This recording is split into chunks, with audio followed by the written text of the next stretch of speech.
Everyone has an opinion on this, but almost no one has the math. Your parents, haunted by the inflation of the 70s, tell you to buy as much as you can afford. The internet, fueled by the bravado of Silicon Valley, tells you to rent and invest the difference. You're caught in the crossfire of two competing religions, and you aren't sure who to believe anymore. So let's stop guessing. Let's look at Jake and Marcus. They earn the same $55,000 a year, live in the same mid-sized city, and share the exact same $60,000 in savings. Jake chooses to stay nimble. He rents.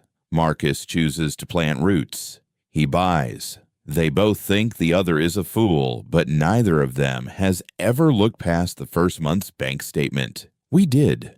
We ran the rent hikes, the mortgage interest, the property taxes, the relentless maintenance, the appreciation, and the brutal opportunity cost of every dollar. When you lay it all out, you realize that one of them is building a fortress, while the other is standing on a sandcastle that is slowly being reclaimed by the tide. The gap after 10 years isn't just a difference in net worth. It is a difference in the trajectory of their entire lives. Let's set the stage. Marcus buys a $300,000 home. He puts 20% down. That's his entire $60,000 life savings. He signs for a 30-year fixed mortgage at 6.5%. His monthly principal and interest payment is $1,517. But the house doesn't stop there.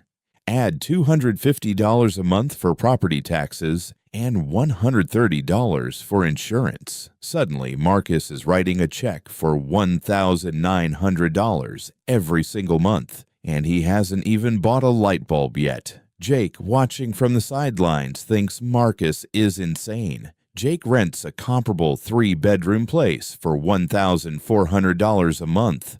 No down payment, no closing costs. He takes his $60,000 and drops it into an S&P 500 index fund, averaging an 8% annual return. Jake's monthly housing cost is $500 less than Marcus's. He has no mortgage, no taxes, no responsibility for a leaking roof, and a growing brokerage account. On day one, Jake is the smartest person in the room. He is liquid, he is mobile, and he is comfortable. But there is a silent mechanism at work that Jake hasn't accounted for. The difference between spending and storing. For the first 3 years, Jake is living the light life. If the furnace dies at 2 a.m. in January, he doesn't panic. He calls the landlord. If the dishwasher floods the kitchen, Jake doesn't pay a dime. His only costs are rent, a tiny renter's insurance policy, and his utilities. There are no 5-figure surprises. Meanwhile, his $60,000 investment is compounding quietly, growing to roughly $75,600 by the end of year 3. Jake is winning. Marcus, however, is feeling the buyer's remorse. On day 1, he lost $9,000 in closing costs, money that simply vanished into title insurance and appraisal fees. Then the maintenance starts. The 1% rule says he should budget $3,000 to $6,000 a year just to keep the house from deteriorating. And here is the part that makes Marcus's blood boil: interest. In year 1, he pays the bank $18,200. Roughly $15,400 of that is interest. Only $2,800 actually goes toward owning the house. That interest is just rent paid to a bank instead of a landlord, but no one calls it that. Through year 3, Jake has spent $50,400 on rent, but has $75,600 in the market. Marcus has hemorrhaged over $100,000 with almost nothing to show for it, but a lawn he has to mow. But then, the gears of the economy begin to turn. Year 4 arrives and Jake's lease comes up for renewal. The landlord increases the rent by 4%. It's only $56 a month. Jake shrugs and signs. The next year, It goes up again. Then again. Each hike feels manageable, like a mosquito bite, but the itch never goes away. Now, look at Marcus. His mortgage payment is $1,517. It was $1,517 on month 1. It's $1,517 on month 60, and it will be $1,517 on month 360. This is the quiet power of a fixed-rate mortgage. It is a hedge against the future. As inflation devalues the dollar, Marcus's payment effectively becomes cheaper every year. In year 1, his payment felt like a heavy coat. By year 10, it feels like a light shirt. Jake's rent does the opposite. It starts like a comfortable breeze and turns into a headwind that never stops blowing.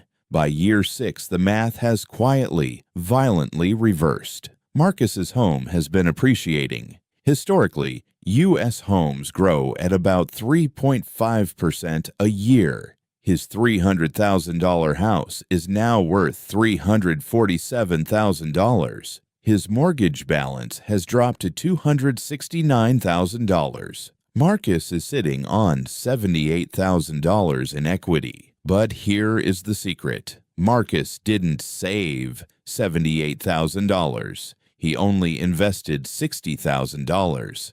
The rest is the result of leverage. Marcus is earning appreciation on a $300,000 asset that he controls with a $60,000 down payment. His money is working 5 times harder than Jake's. Jake's index fund has grown to $95,000, a solid gain. But Jake only earns returns on the money he actually has.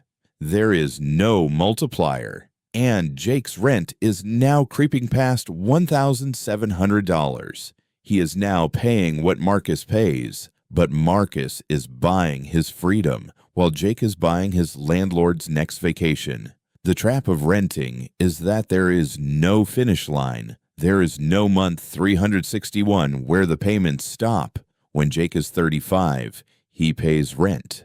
When he is 55, he pays rent. When he is 75 and retired, he still pays rent, except that rent is now 3 times higher than it was when he started. Let's put the real numbers on the table. At a 3.5% increase, Jake's $1,400 rent becomes $1,870 by year 10.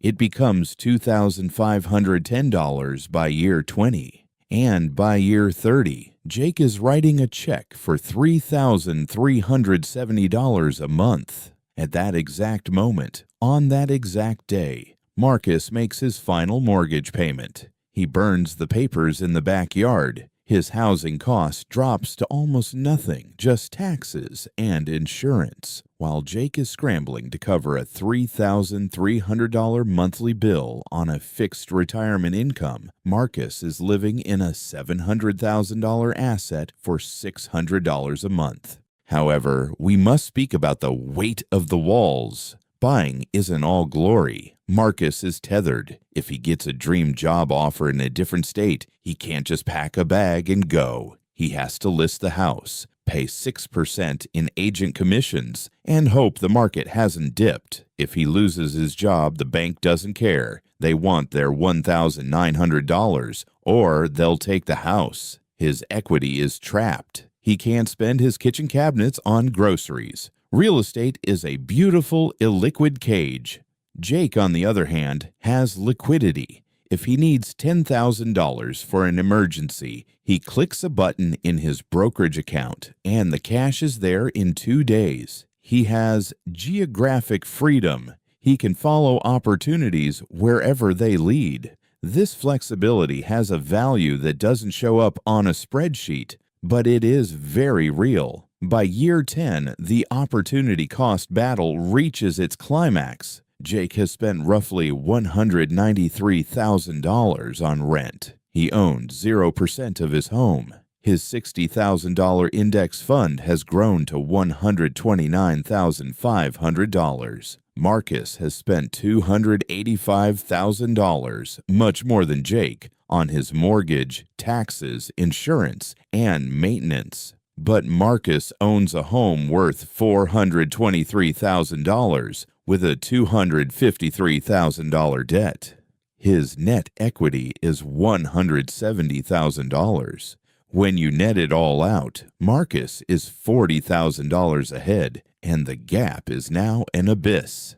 Every year from here on out, Marcus's debt shrinks faster, and Jake's rent climbs higher. The internet gurus will tell you that if Jake invested the $500 monthly savings he had in the early years, he would win. And they are mathematically correct. But be honest with yourself. Almost no one does that. In the real world, that $500 gets swallowed by lifestyle creep. It goes toward a nicer car, a better gym membership, or more expensive dinners. The forced savings of a mortgage is the most successful wealth-building tool in history because it doesn't require a decade of perfect discipline. It only requires you to not want to be homeless. There are, of course, the no-buy zones. If you're staying for less than 5 years, don't buy. Between closing costs on the way in and agent fees on the way out, you will lose money. If you live in Manhattan or San Francisco, where a tiny condo costs $1.5 million but rents for $4,000, the price-to-rent ratio is broken. In those cities, renting is a survival strategy. But for most people in most places, the choice to rent long-term is a choice to pay for someone else's equity instead of your own. Jake and Marcus both made their choices thinking they were being smart. Jake thought he was staying nimble. Marcus thought he was building a legacy. The truth is, the market doesn't care about your philosophy. It cares about the trajectory of your fixed costs. Marcus won because he capped his biggest expense in an inflationary world. He won because he used leverage to make his small savings earn returns on a large asset. He won because he understood that time is either your greatest ally or your most relentless enemy. The real trap isn't renting, and it isn't buying. The real trap is making a 30-year decision based on how you feel today. It's looking at a $1,400 rent check and thinking it will stay $1,400 forever. It's looking at a $1,900 mortgage and forgetting that one day it goes to zero. The next time you see your lease renewal, don't just look at the new number. Look at the staircase you're standing on and ask yourself where it leads in 30 years. Because by the time you reach the top, you'll either own the building or you'll be paying for the privilege of standing on the roof. That is the only math that matters. Run your numbers, name your trap, and choose your staircase wisely.